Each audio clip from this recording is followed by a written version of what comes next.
Chapter 5. The Tree. It's really amazing how much raw fish you can eat when you haven't eaten for 36 hours. Still, a 3-foot fish has a lot of meat on it, so when I could eat no more, there was a lot left. "So put it in the fridge, Clyde," I said, starting to giggle again.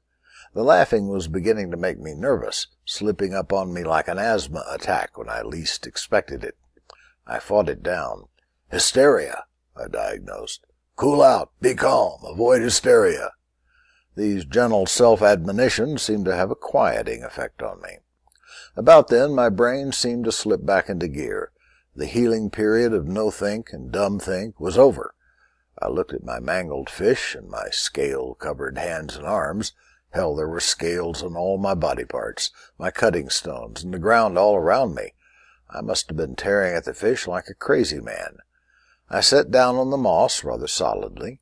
A fire would be nice, crept into my mind. I rejected it. Later. And I immediately turned to practical engineer thoughts about finding a way to preserve the fish until I was hungry again. I certainly couldn't invest several hours of poking at new fish every time I got hungry. Saving this one for a while seemed prudent. Will it go bad fast? Another mystery of my sheltering civilization. I know if you leave a fillet of raw fish in the meat drawer of a refrigerator for, say, 6 days, it starts smelling fishy. But in the open at 76 degrees, there were few opportunities to acquire this kind of knowledge in my previous life. "Wrap it in a preserving leaf," I said. Which leaves were preserving? "Bury it in the sand." Sandworms, sand fleas, digging raccoons. Something would get it. "Feed the kitty." Ah, there's a thought. Without a doubt there was a kitty, and should he or she come by tonight, maybe it wouldn't be so recently fed, and an offering of a partially devoured speckled smallmouth might just distract it from a helping of naked future guy. Surely I would get better fast at spearing, and there seemed to be no shortage of fish. Surviving to spear another day clearly outweighed saving the fish, so I set about thinking of a way to make the carcass an offering to the cat, or whatever else might come around hungry tonight. Long story short, I started looking randomly around, seeking inspiration. I arbitrarily walked upstream.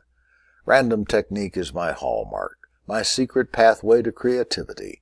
It served me through my whole engineering education and subsequent career. When I had to invent, to solve, I would rummage through drawers of surplus hardware until agglomerations would fall into place. This armature, that laser chip, this RF choke, that capacitor, this chunk of bismuth, etc. Creation by forced coincidence, that's the name of my game. Thus, this vine, that rock, this bone, that tree. That tree! No more than 1,000 meters up the creek, and there was the perfect tree. It fell into place in my mind like tumblers in a well-machined lock.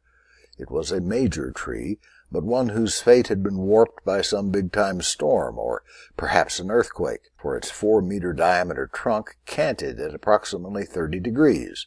Some of its root ball levered out of the ground. Waist-thick roots, exposed to air, had gone 2 directions, some back into the ground in graceful arches, others fingering the open space, eventually hardening into leafless branches, wooden tentacles.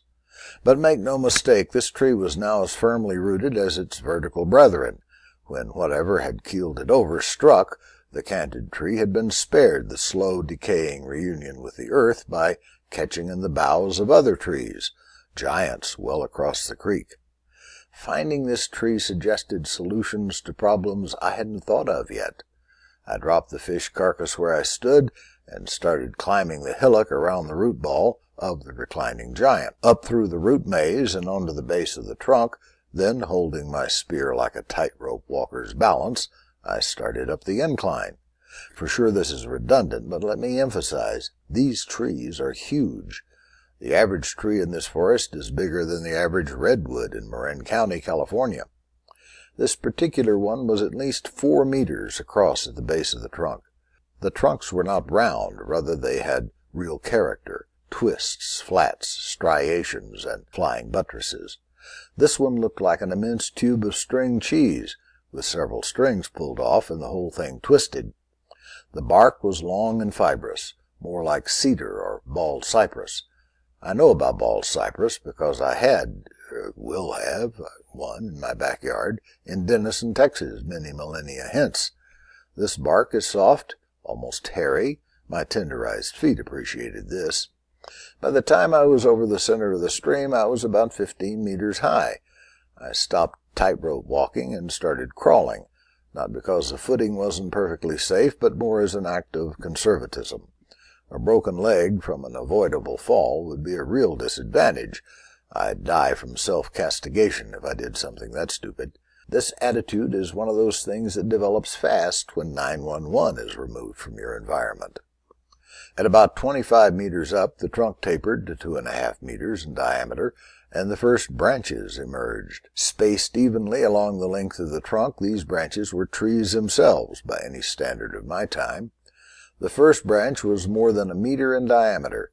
It grew straight up out of the top of the trunk into the gap of the forest crown, and had been the prime beneficiary of the fall.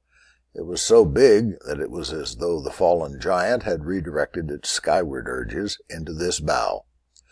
Other large branches that radiated from the trunk in various directions had over time turned up as well, forming graceful curves and loops as they compensated for the misfortune of pointing down after the fall of the mother tree.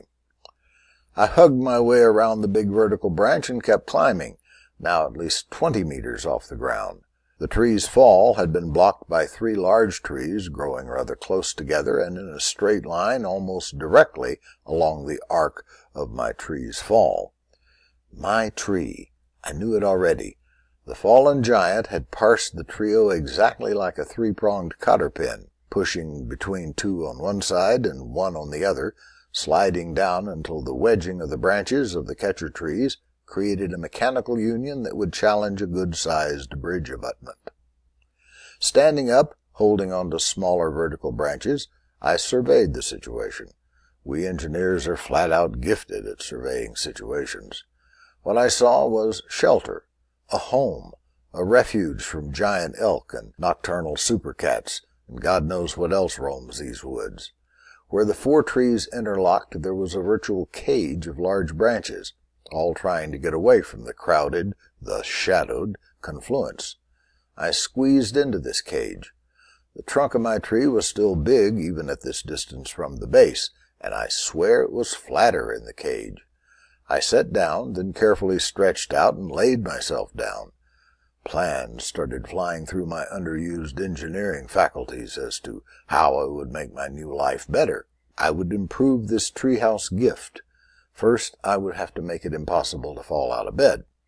By late afternoon, I was exhausted from many trips up and down the slanted trunk, carrying limbs to weave in and out of the vertical bars of my cage house.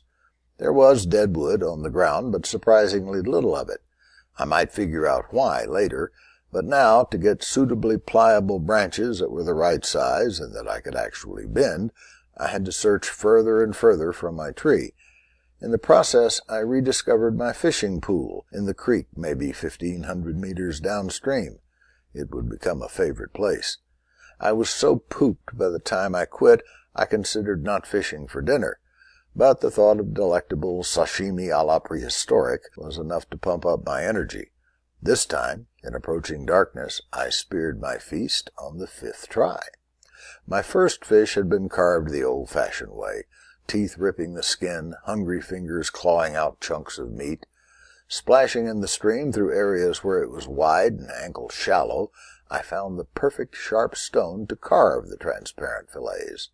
Fish in hand, stone in my teeth, I crawled judiciously up to my partially finished cage and commenced my feast just outside of the treehouse to keep the blizzard of fish scales from soiling my nest.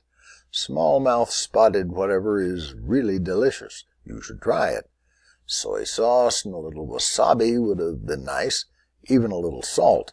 Still delicious. As satisfaction and fullness came upon me, I started playing with the carcass, using a thinner, sharp shard of stone, scraping off scales, then peeling the flesh away from the skin.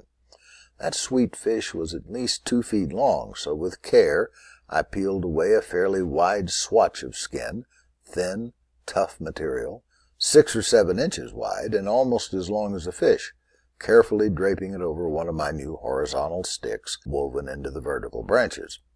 Although my experience with fish skin was limited, I was pretty sure it would become stiff and easily cracked when it dried, but it was the nearest thing to any kind of fabric I'd seen since my arrival in this strange here and now. Full, sort of comfortable, the sitting on bare buns still isn't that good, and for the first time free of a nameless impatience I had felt continuously, I climbed into the small opening I had designated as door and leaned back against one of the smooth vertical limbs and made a really big sigh, thinking thoughts of sleep. Then I heard a polite cough.